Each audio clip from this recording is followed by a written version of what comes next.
있습니다. 제가 한 절 읽고 여러분이 한 절 읽으시겠습니다. 그러나 그 환란이 지난 뒤에 그날에는 해가 어두워지고 달이 빛을 내지 않고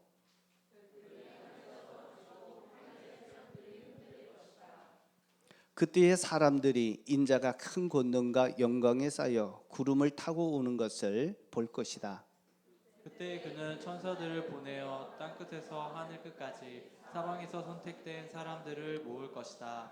무화과 나무에서 비유를 배우라. 그 가지가 연하여지고 잎이 돋으며 너희는 여름이 가까운 줄 안다.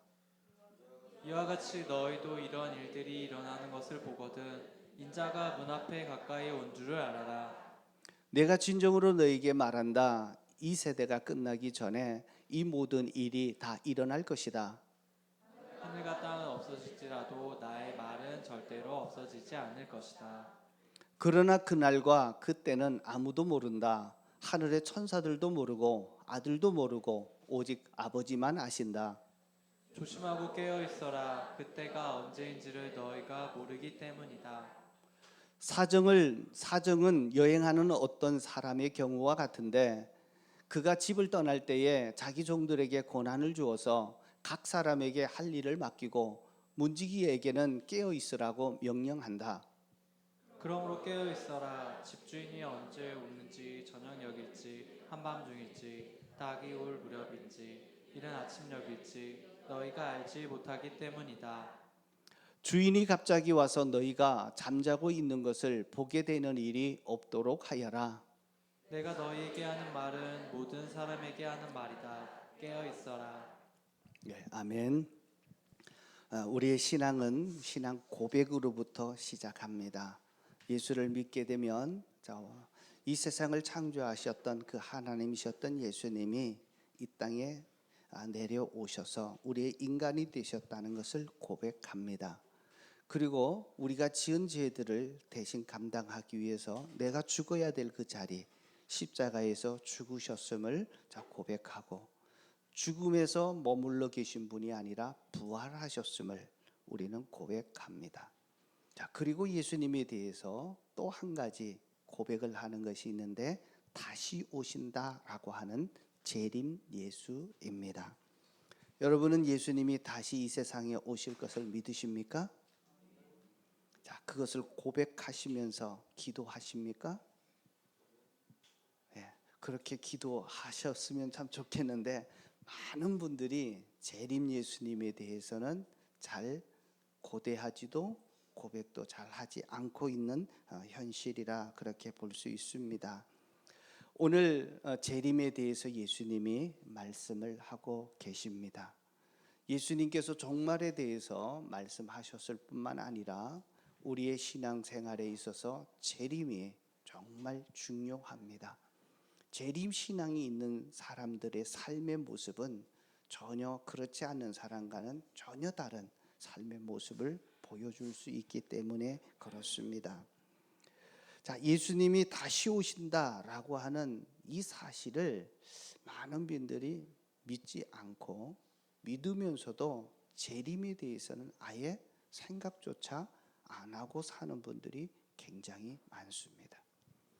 오늘 다시 오시는 예수님을 내 신앙 고백하는 고백 신앙으로 그리고 삶으로 이어지는 그러한 삶이 되시기를 축복합니다.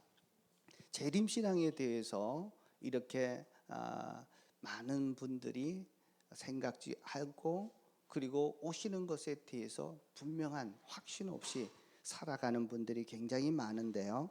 왜 그러냐 하면 잘못된 이러한 그 예수님이 오신다라고 하는 이러한 신앙들이 이 세상에서 먼저 난리를 폈기 때문에 그렇습니다. 잘못된 신앙, 재림 신앙이 뭐냐라고 얘기하면 예수님이 분명히 오시는데 언제 몇 날 몇 시에 온다라고 얘기하고 주장하고 있다면 성경과 다른 주장을 하고 있는 것입니다. 그리고 또 하나 예수님이 이제 오실 텐데 그 주님을 맞이하기 위해서는 우리가 모두 한 곳에서 모여 살아야 된다. 그리고 함께 모여서 오시는 재림 예수를 맞이해야 된다라고 하면 그것도 잘못된 것입니다. 오늘 마가복음 13장 32절에 보면 그러나 그날과 그때는 아무도 모른다. 하늘의 천사도 모르고 아들도 모르고 오직 아버지만 아신다. 예수님도 모르는 사실을 본인들이 안다고 주장을 한다면 그것은 분명히 잘못된 일이다라고 보시면 되겠고요. 그래서 성경 어느 곳에도 예수님이 오실 때 한 곳에 모여서 공동체 생활을 하면서 그를 맞이해야 된다라고 얘기하는 부분은 한 군데도 없습니다. 특별히 저희 은혜로 교회가 이름이 좋죠. 그래서 처음 교회를 지을 때 은혜로 교회가 번호부를 다 찾아봤는데 은혜로 교회가 전호부에 전혀 없었습니다. 그래서 처음으로 저희가 은혜로 교회를 사용했는데 어느 순간부터 이 명칭을 사용하는 교회가 생겨났는데 과천에 있는 어떤 은혜로 교회였고 TV에도 나오고 그리고 피지에 가서 지금 예수님이 오시는 것을 재림한다고 모집한다고 해가지고 지금도 이렇게 많은 피해들이 속출되고 있는 교회가 은혜로 교회에서 성남 은혜로 교회로 붙인 게 얼마나 다행스러운지 모릅니다. 그래서 이렇게 시간을 정하고 장소를 정해서 준비해야 된다라고 하면 잘못된 신앙 때문에 그렇다라고 하는 것을 아셔야 합니다. 그래서 시간을 정했던 이런 그 종말론에 대해서 시한부 종말론이라고 학자들이 이렇게 이름을 붙입니다. 시간을 정확하게 딱 정한다는 겁니다. 자, 이렇게 하는 것이 성경적인 것이 아닌데 우리나라에서도 아주 대대적인 일들이 있었습니다. 1992년도입니다. 10월 28일 날 예수님이 재림하신다.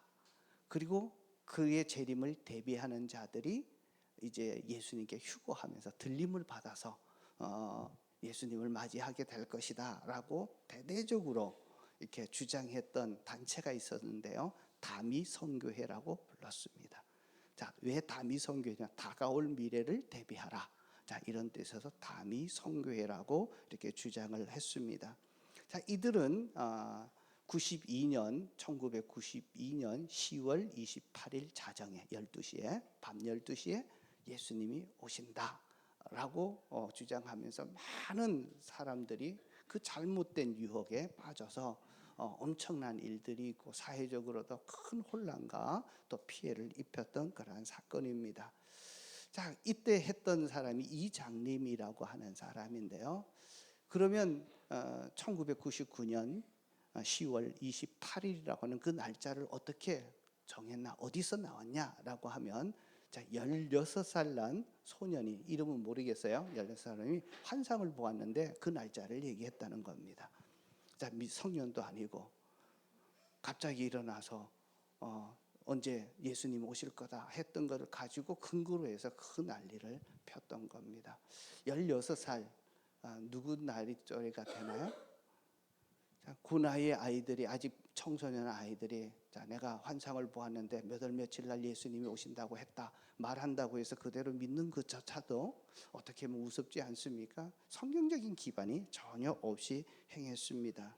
자, 이 때문에 엄청난 피해를 입혔는데요. 특별히 예수님이 오심을 준비해야 된다고 단식을 하다가 사람이 죽는 일도 있었고 또 부산에 있었던 30대 임산부가 예수님이 오시면 내가 들림 받아야 되는데 혹시 아기 때문에 체중이 많아서 들림 못 받으면 어떡하나 해가지고 낙태하는 사건도 있었고 부모가 다미선교회 거기 모임에 가지 말라고 방해한다고 또 자살을 기도했던 일들 그리고 가족들 간에 엄청난 갈등과 혼란을 일으켰던 일들이 실제로 일어났습니다. 그래서 그 결정적인 날짜 1992년 10월 28일 날 그들이 그렇게 온다고 했던 예수님이 오질 않았습니다. 오질 않아서 이장님이라고 하는 사람들은 사기죄로 결국은 체포되어서 유죄 판결을 받았습니다. 자, 92년도가 제가 생생하게 기록한 일이 있는데요. 그때가 제가 그 서울에 명지여고가 있는데요. 그때 성경을 가르치고 있었습니다. 그래서 성경을 가르치고 있었는데 다미성교회가 그 해 계속해서 일으키고 있어서 9월에 제가 다미성교회는 안 된다. 그날은 분명히 안 온다라고 학생들한테 강의를 했는데요. 자, 내가 그날 안 온다고 해서 재림하시는 예수님을 부정하는 것은 아니다. 나도 재림을 믿는다. 그러나 그날만은 안 올 거다. 왜냐하면 그들이 딱 정했기 때문에 하나님, 그 천사도 모르고 예수님도 모르고 하나님만 안다고 했는데, 자, 그날이 온다고 하면 성경과 어긋나기 때문에 안 온다. 그래서 장담하는데 내가 예언하는데 그날은 안 온다. 만약에 보내신다면 그 전날 오든지 후날 오든지, 야, 그렇게는 하더라도 그날은 오지 않는다라고까지 그렇게 강조를 했는데요. 그래서 학생들이 다미성교회에 대해서 예방하도록 가르친 적이 있어서 이 다미성교회 하면 저한테 특별한 이렇게 기억들이 남아 있습니다. 자, 그때 이런 오게 되었던 이 일들로 인해서 시간을 정하는 것, 자, 이것은 분명히 잘못되었다라고 하는 것입니다. 근데 문제는 이 다미성교회 때문에 그 다음부터 재림을 얘기할 수가 없었습니다. 왜요? 재림만 얘기하면 다 뭐로 취급합니까? 다미성교회를 취급을 해요. 그러다 보니까 우리의 고백 중에 예수님이 다시 오신다고 하는 이 고백이 너무 중요하고, 정말 이 재림 때문에 우리 신앙생활에서 정말 믿음을 지키고 수고하고 헌신했던 이들이 그 재림의 날에 마지막 최고의 영광의 날을 맞이하게 되는 그 기쁨을 다 지워버리고 말았습니다.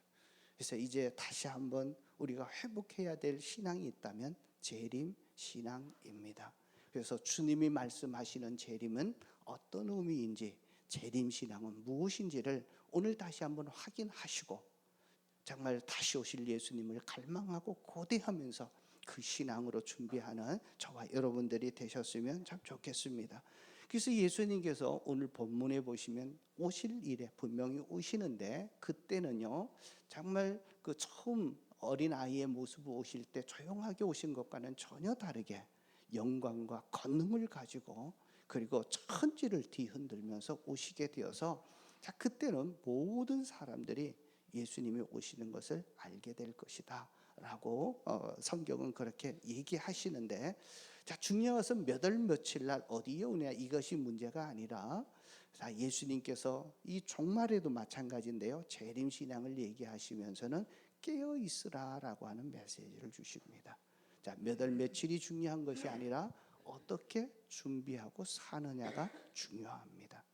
그래서 재림 신앙을 가질 때 우리의 신앙이 비로소 다시 한번 활력을 찾게 되고, 자, 우리의 삶에 더 큰 의미와 기쁨과 또 기대를 갖게 된다라고 하는 것입니다. 자, 예수님께서는 깨어 있으라라고 얘기합니다. 그래서 오늘 32절에서 37절까지 보면 절절마다 깨어 있으라라고 하는 말이 4번이나 계속해서 반복되고 있는데, 2번은 한 사건에서 3번을 강조합니다.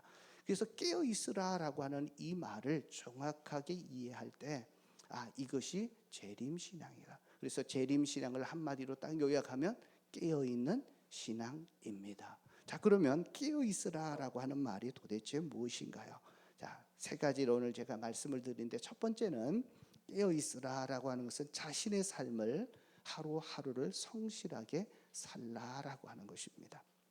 성실하게 사는 겁니다. 33절입니다. 한번 보십시오. 이렇게 되어 있습니다. 조심하고 깨어 있으라. 그때가 언제인지를 너희가 모르기 때문이다.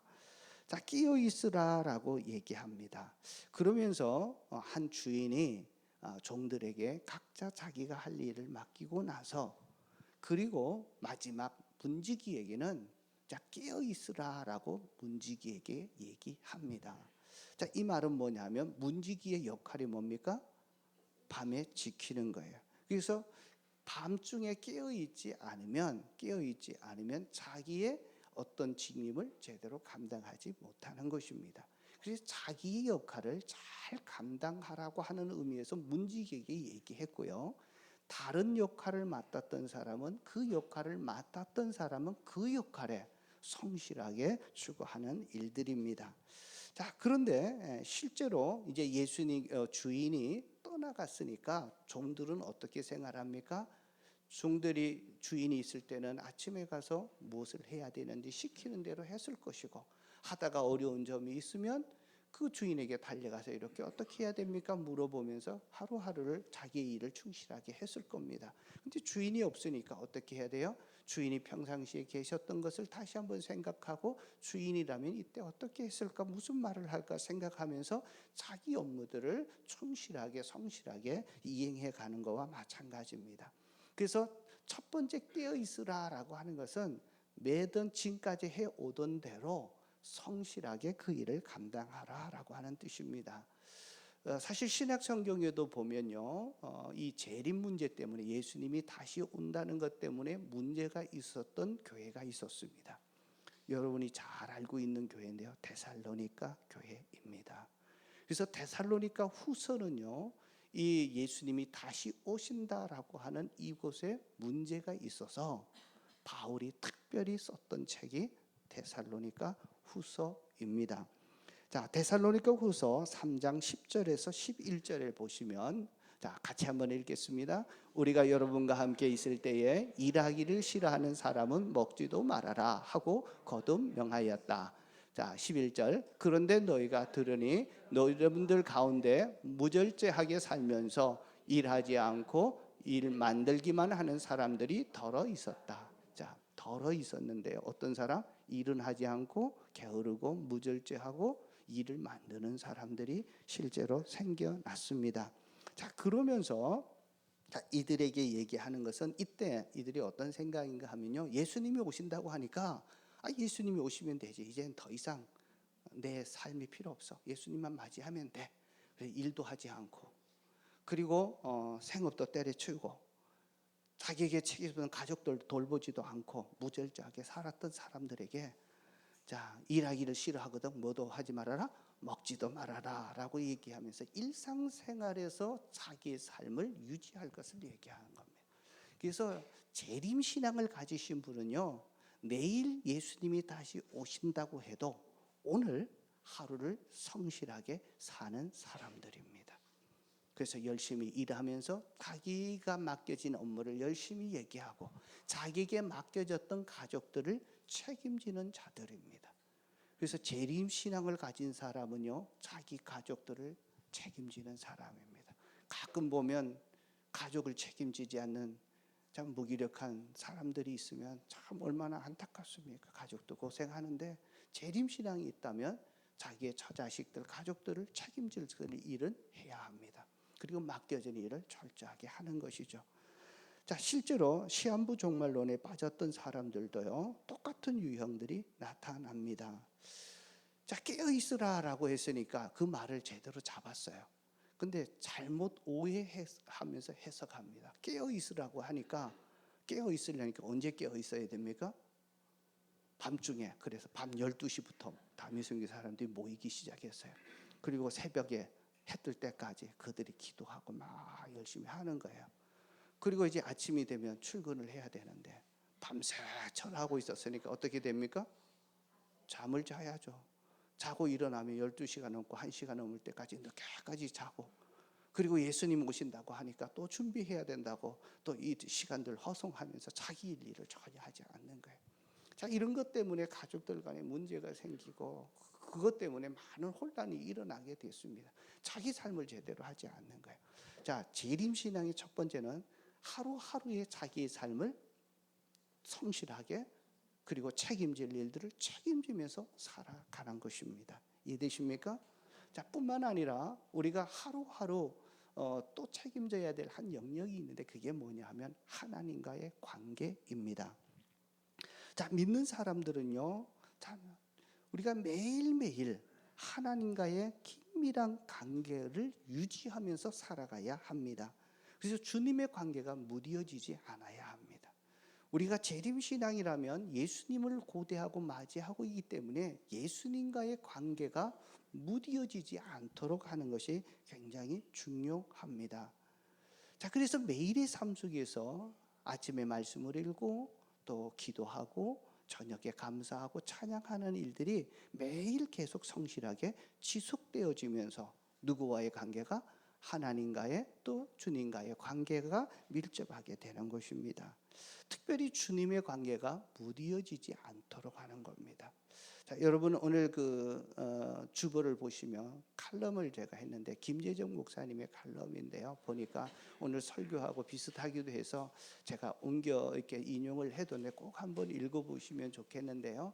자, 무뎌지지 않도록 하는 일이 중요합니다. 그래서 내 일상적인 삶 속에서 성실하게 하고 책임질 부분들을 하지만 또 하나 하나님과의 관계 속에서 내 일상이 무너지지 않도록 성실하게 하는 것입니다. 그래서 우리는 아침에 말씀 묵상을 올리고 그리고 중보기도팀에 여러분이 들어와서 계속 기도해 주시고 그리고 저녁에 감사하고 찬양하는 이러한 삶들은 매일의 삶 속에서 성실하게 지속되어질 때 하나님과의 관계가 또 주님과의 관계가 잘 무뎌지지 않는 것입니다. 그래서 오늘 거기 칼럼에 보시면 5가지 정도를 이렇게 얘기를 해주는데요. 첫 번째 예배입니다. 자, 주님과의 관계가 무뎌지지 않은 사람들은요, 예배할 때 이런 특징이 나타납니다. 하나님의 사랑과 은혜로 인한 감격이 살아 있습니다. 자, 예배하면서 내 은혜와 사랑의 감격이 살아 있다면 주님과의 관계가 유지되고 있는 겁니다. 두 번째 말씀입니다. 자, 말씀을 읽고 말씀을 깊이 새기면서 순종하는 것입니다. 자, 말씀을 많이 읽고요, 공부를 많이 하는데도 삶의 속에서 순종하지 않으면 그것은 지식으로만 남아 있어서 오히려 그를 더 교만하게 만듭니다. 그래서 내가 마음속에 새겼던 그 말씀을 가지고 하루하루 살아가려고 몸부림치고 있다면 주님의 관계가 무뎌져 있지 않고 계속 유지되고 있다고 보시면 됩니다. 세 번째는 기도입니다. 자, 기도하는 것이 굉장히 중요합니다. 그러나 이 기도도 하나님 앞에 설 때 자신의 죄와 허물 때문에 울고 회개하고 있는 마음이 있는지를 살펴보는 겁니다. 여러분 기도할 때마다 내가 잘못했구나 하는 것들이 이렇게 생각나고 그렇습니까? 제가 지난 주일인데요. 요즘 목자의 삶을 제가 이제 강의를 하면서 보면 남 비난하고 정죄하는 말이 참 중요하다. 이런 것들이 있었는데 그날 가르치는 목요일 날 아침에 제가 꿈을 꿨어요. 꿈을 상견 안 꾸는데 꿈을 꿨는데 예전에 정말 이렇게 힘들게 했던 한 목사님이 있었습니다. 그래서 목사님이 있었는데 누가 그분에 대해서 묻는데 얘기하지 않다가 그분에 대해서 안 좋은 점을 막 비난하고 있다가 잠이 번뜩 깬 거예요. 그러다가 준비했던 말씀이 생각나가지고 제가 그 자리에 앉아서 회개했습니다. 하나님, 내 꿈속에서도 이렇게 하고 있으니까 내 본질이 이런데 하나님, 내가 연약합니다. 올려드립니다. 절대로 내가 다른 사람 비난하지 않고 판단하지 않도록 해달라고 그렇게 했습니다. 여러분 기도할 때마다 회개가 있고 하나님 앞에 잘못한 부분이 생각나서 정말 그것 때문에 주님 앞에 회개한다면 주님과의 관계가 잘 이루어지고 있는 것입니다. 또 하나는요, 네 번째로는요, 주님의 관계가 잘 유지되고 있으면 자, 영혼에 대한 관심이 생깁니다. 믿지 않는 사람들이 불쌍히 여겨지게 되고 저분 예수 믿지 않으면 참 천국 갈 수 없는데 지옥 가면 얼마나 가나 이 안타까움이 있어서 그 영혼에 대해서 기도하게 되고 찾아가게 되고 섬기게 되어집니다. 여러분 살면서 믿지 않는 사람들 볼 때 불쌍히 여겨지는 마음이 막 생겨나고 관심이 생겨납니까? 생겨납니까? 예, 아멘 혼자만 하시고 자, 많이 하지 않다면 내가 주님과의 관계에 무뎌져 있는 부분이다 보시면 됩니다. 자, 그리고 5번째 보면요, 사역을 하면서 기쁨이 없습니다. 열심히 일하는데 열심히 하는데 기쁨이 없다. 그리고 부담이 되어진다 하면 누구의 관계가 문제 있나 하면 주님과의 문제입니다.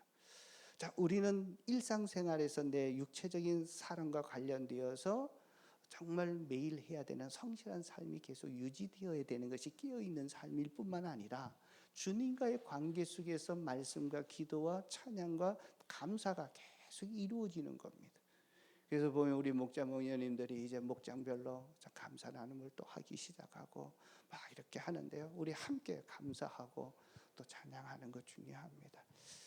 제가 계속해서 우리 교회 아침에 말씀 묵상을 올려드리는데요. 자, 그 덕분에 제가 책을 여러 번 읽습니다. 또 녹음까지 하게 되니까 또 읽게 되고요. 그러면서 우리 성도들이 아침 묵상을 하면서 하나님과의 깊은 교제를 할 수 있도록 하고, 중보기도 팀들이 만들어져서 지금 한 80분 정도가 함께 동참하고 있는데, 다 거의 95% 정도가 매주마다, 90%가 안 되는 팀이 한 팀이 딱 있긴 해요.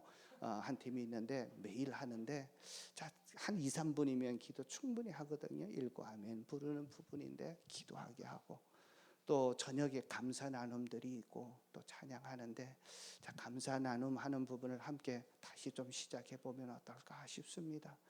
그리고 우리 백승진 우리 목자가 매번 우리 카톡에 오늘 또 비 은혜 주시네 이런 거 올려주십니다. 그래서 올려주시면 비 뭐죠? 준비하시네 뭐 올렸는데, 제가 그걸 참 좋아해서 했는데 자주 부르는데요. 참 부르면 한번 꼭 좀 들어보시고 찬양이 내 속에서 일어나면 참 좋겠습니다. 자, 이제 깨어 있으라라고 하는 것은,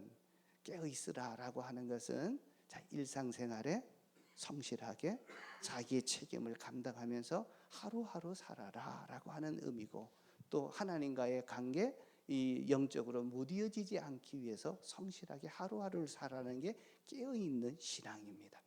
그래서 재림 신앙을 가진 사람은 하루하루의 삶이 충실합니다.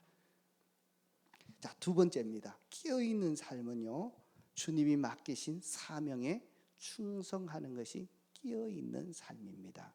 34절을 한번 보겠습니다. 34절에 사정은 여행하는 어떤 사람의 경우와 같은데, 그가 집을 떠날 때에 자기 종들에게 고난을 주어서 각 사람에게 할 일을 맡기고 문지기에는 깨어 있으라고 명령한다. 종들을 불러서 각자 맡긴 일을 다 맡깁니다. 그리고 마지막으로 문지기에게 뭘 부탁합니까? 깨어 있으라. 왜요? 잠자지 말아야 지키는 부수이기 때문에 그래요. 그렇다면 나머지 종들에게는 자기에게 맡겨진 그 일들, 그 사명에 충성하라라고 하는 의미들입니다. 그래서 깨어있는 사람들은요, 깨어있는 재림신앙을 가진 사람은 내게 주신 하나님의 사명이 무엇인지를 선명하게 알고 그 사명에 집중하면서 사는 것입니다. 하나님께서 저와 여러분을 부르셨을 때 분명히 사명을 이미 말씀하셨고 맡기셨는데, 그 사명에 올인하면서 집중하시면서 충성하면서 살고 계십니까? 예수 믿는 우리들은요, 보면 정말 다른 건 몰라도 주님 앞에 갔을 때 이것 한 가지만은 모두가 동일하게 해야 되는 사명이 있는데, 그 사명이 뭐냐 하면, 예수님께서 이 세상에 계시다가 마지막 하늘로 승천하실 때 제자들과 교회들에게 부탁하셨던 말씀이 있습니다. 그 말씀이 여러분들이 잘 알고 계시는, 그러므로 너희는 가서 모든 민족에게 제자를 삼고, 자, 아버지와 아들과 성령의 이름으로 세례를 베풀고 내가 너희에게 명령한 모든 것을 가르쳐 지키게 하라라고 했던 그 말씀입니다. 이 말씀을, 자, 우리는 영혼 구원하여 제자 만드는, 가서 전도하고, 그리고 아버지와 아들과 성령의 이름으로 세례를 줘서 하나님의 자녀 되게 하고, 자, 여기까지가 영혼 구원입니다. 자, 그리고 가르쳐서 지키게 하면서 제자 되게 하는 것. 그래서 제자는 다른 것이 아니라 영혼을 사랑하고 또 맡겨진 양떼들을 우리가 최선을 다해서 그들을 돌보는 목양 사역을 하는 이것입니다.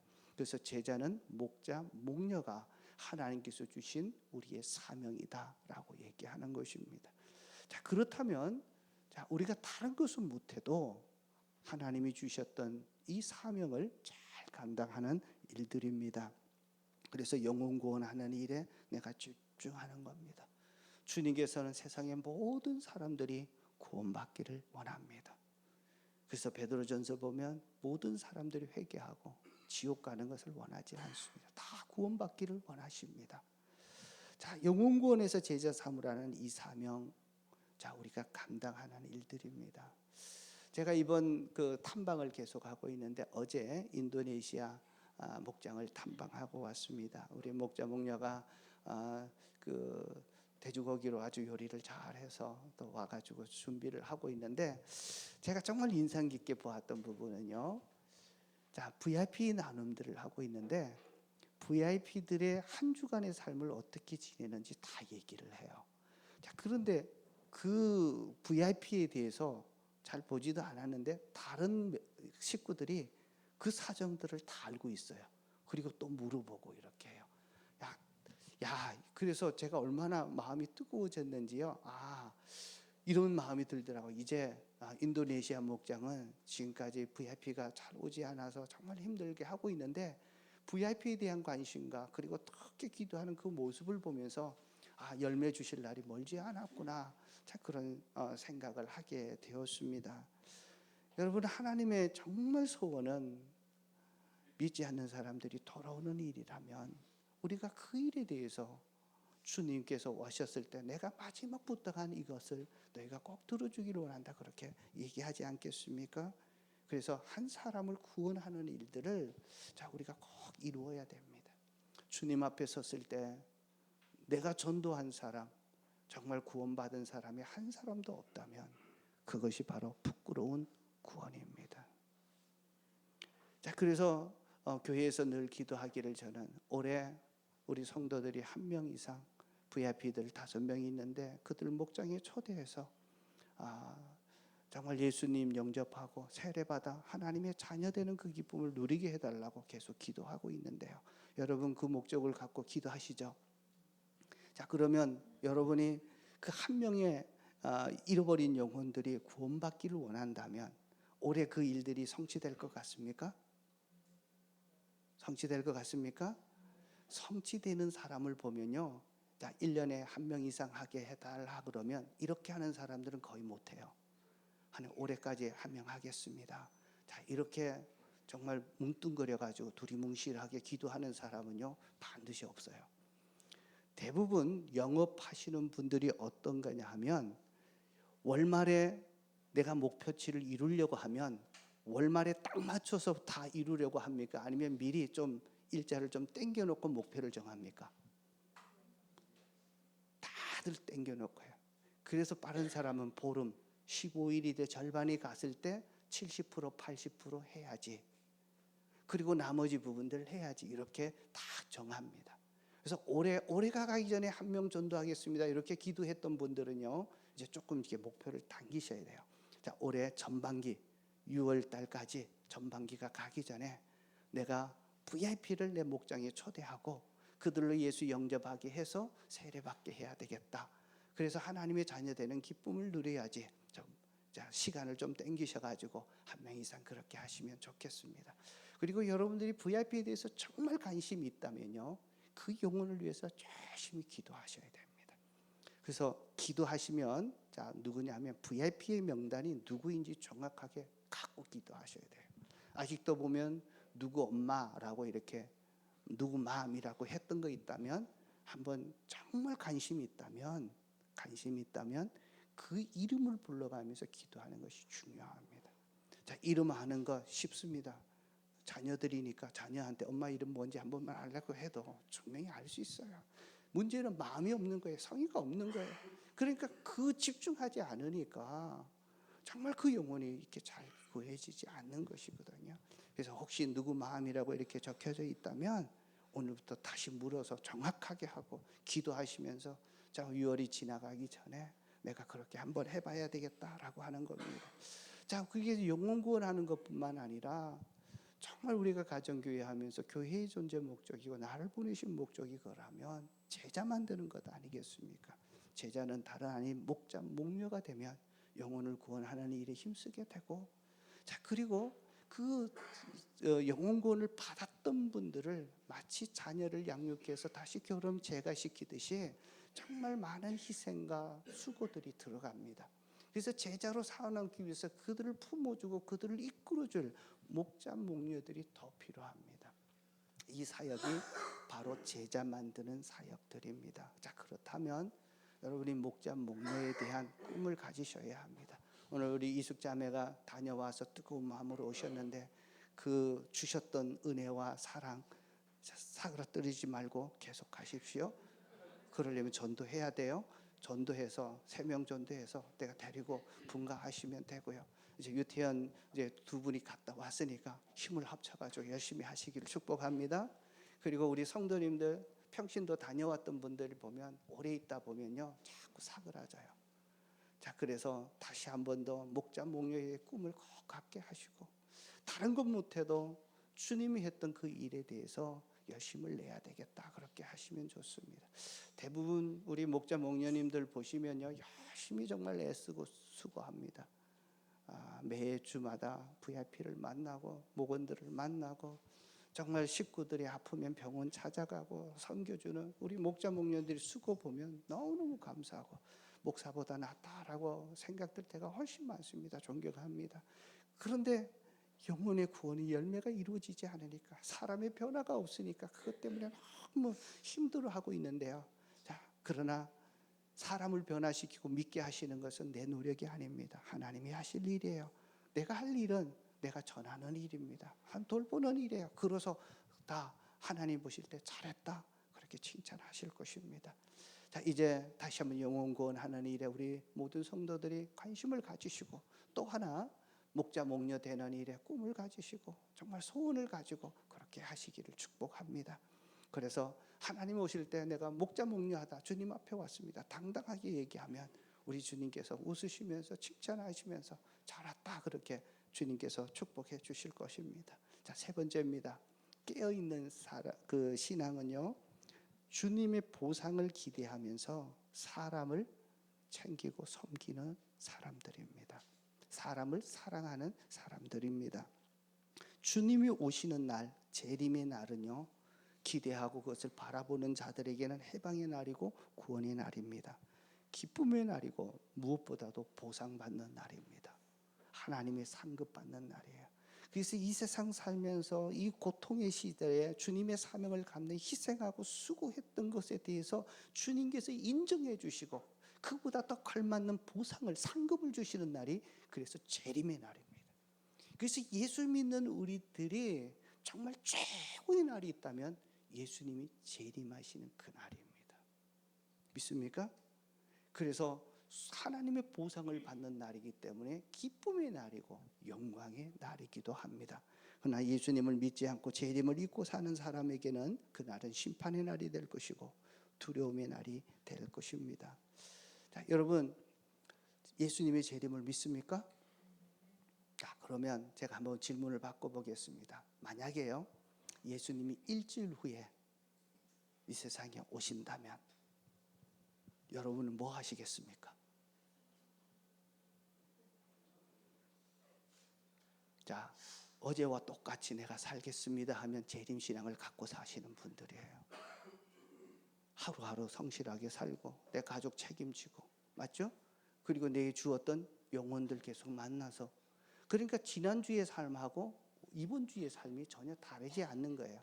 그게 재림신앙을 가진 사람들입니다. 변함이 없는 거예요. 자, 그런데 뭐 해야지? 그렇게 생각되는 분들이 있다면 뭐 해야지 하다 일주일을 후딱 가버릴 겁니다. 더 안타까운 일은 주님과 전혀 상관없는 일에 내 시간들을 다 쏟는 겁니다. 사명과도 상관이 없고 주님과도 상관없는 일에 정말 이 세상을 하는 일에 다 써버릴 겁니다. 그런 안타까운 일들이 없었으면 참 좋겠습니다. 자, 영혼 구원하는 일에 열심히 내는데요. 자, 뿐만 아니라 주님께서 그날에 분명히 상급을 주십니다. 상급을 주시는데 자, 어떻게 상급을 주시나 하면 마태복음 25장에 보면 예수님이 오실 때 권능과 영광으로 이 세상에 오시고 그때는 천지의 어떤 큰 변화들이 있으면서 모든 사람들이 누리게 될 겁니다. 자, 그때 예수님이 오시면 두 편으로 나눕니다. 자, 오른편에는 양떼들처럼 모으고 왼쪽에는 염소들을 모읍니다. 그리고 오른편에 있는 자들에게 예수님께서 이렇게 말씀하십니다. 마태복음 25장 34절 36절에 보면 자, 말씀하시기를 내 아버지께 복을 받은 사람들아 와서 창세 때로부터 너희를 위하여 준비한 이 나라를 차지하라. 언제부터? 창세 때부터 자, 재림의 날 우리에게 주시기 위해서 준비한 이 나라를 너희가 차지하라라고 말씀하고 계십니다. 자, 그러면서 그 근거가 뭐냐면 내가 줄일 때에 먹을 것을 주었고, 내가 목마를 때에 마실 것을 줬고, 내가 나그네 되었을 때 영접하였고, 내가 헐벗었을 때에 입을 것을 주었고, 내가 병들었을 때에 돌봐주었고, 감옥에 갇혔을 때에 찾아주었다라고 하는 겁니다. 근데 또 한 무리들, 염소의 왼쪽에 있었던 염소의 무리들에게도 주님이 그렇게 얘기합니다. 자, 41절 43절인데요. 그때에 임금이 왼쪽에 있는 사람들에게도 말하였다. 저주받은 자들아, 내게서 떠나라. 악마와 그 졸개들을 가두려고 준비한 영원한 불 속에 들어가라라고 얘기합니다. 지옥의 형벌에 영원히 들어가라 멸망하면서 거기에서 슬피 이를 갈면서 울게 될 것을 얘기합니다. 자, 그러면서 동일하게 말씀하십니다. 내가 줄일 때에 먹을 것을 줬고, 그리고 목마를 때에 마실 것을 주지 않았고, 나그네 되었을 때 영접하지 않았고, 헐벗었을 때 입을 것을 주지 않았고, 병들었을 때 감옥에 갇혔을 때 찾아주지 않았다라고 얘기합니다. 그러니까 염소와 양들이 동일하게 얘기를 해요. 뭐라고 얘기해요? 언제 우리가 그런 일을 주님께 했습니까? 자, 그때 예수님께서 자, 이렇게 얘기합니다. 40절입니다. 25장 40절 우리 다 같이 읽겠습니다. 40절. 다 같이 읽겠습니다. 임금이 그들에게 말하기를 내가 진정으로 너희에게 말한다. 너희가 여기 있는 내 형제 자매에게 지극히 보잘것없는 사람 하나에게 한 것이 곧 내게 한 것.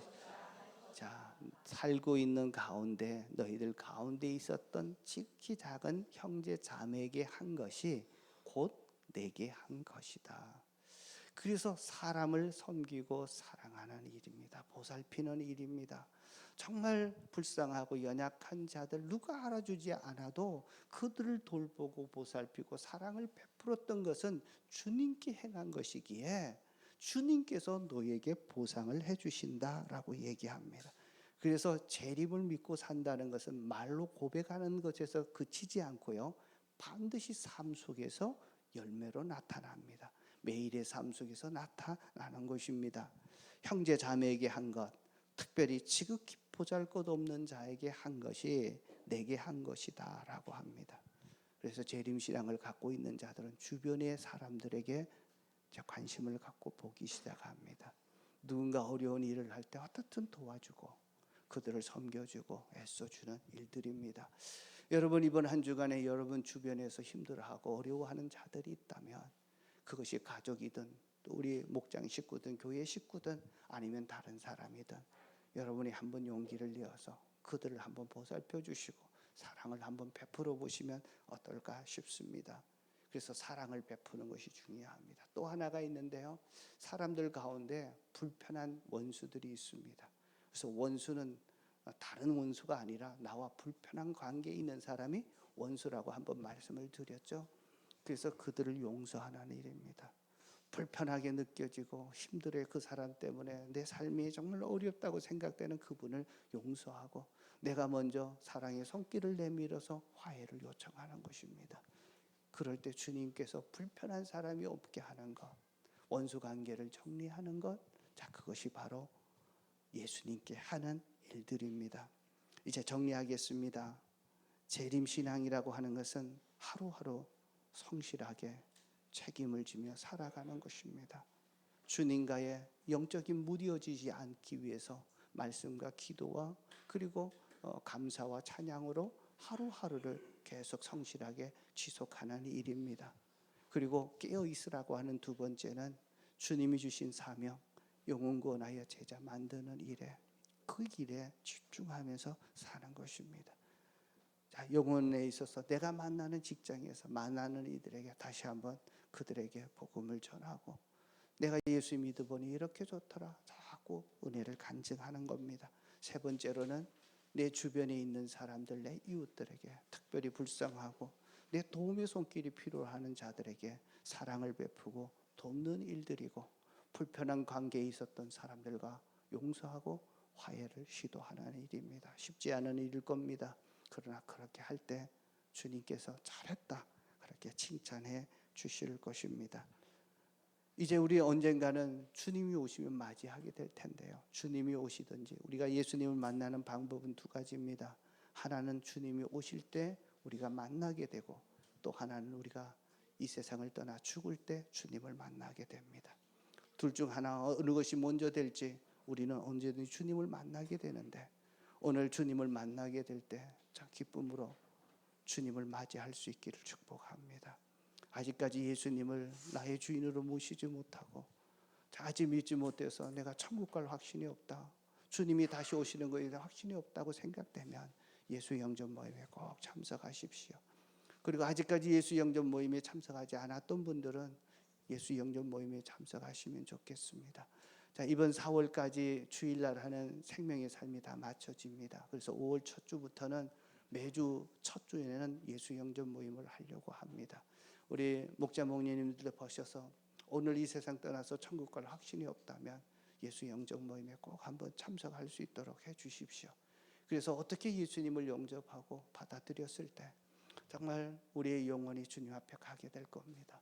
자, 우리는 병이 드나 건강하나 주님 앞에 서게 됩니다. 병이 드냐 안 드냐가 문제가 아니라 우리의 영원한 천국에 들어갈 수 있느냐 없느냐, 주님 앞에 칭찬받는 신앙이 되느냐 안 되느냐, 이것이 관건입니다.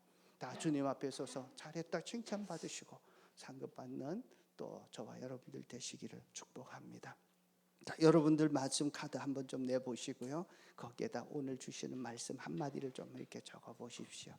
내가 오늘 주시다, 그리고 꼭 하나 내가 이렇게 실천하겠습니다 라고 꼭 집어가지고 해보시면 좋겠습니다. 주님, 내가 오늘 내 삶을 책임지겠습니다. 성실하게 하겠습니다. 그리고 내가 주님과의 관계가 무뎌지지 않도록 하겠습니다. 내가 기도하고 있는 VIP들 내가 꼭 한번 찾아가서 만나보겠습니다. 우리 목원들 꼭 한번 내가 다시 한번 만나고 그들과 격려하겠습니다. 그리고 내 주변에 도움이 필요하는 사람 내가 한번 도와보겠습니다. 그래서 작은 것이라도 사랑을 좀 나누시고, 자, 그랬으면 참 좋겠습니다. 그리고 아직까지 목자 목녀에 대해서 꿈이 없다면 하나님, 나도 목자 목녀가 되고 싶습니다, 이렇게 한번 결심하셔도 좋겠습니다. 자, 되셨다면 그것을 가지고 우리 한번 기도했으면 좋겠습니다. 우리 소리 내어서 한번 기도하도록 하겠습니다. 기도하겠습니다. 하나님 아버지, 이 시간 참 감사합니다.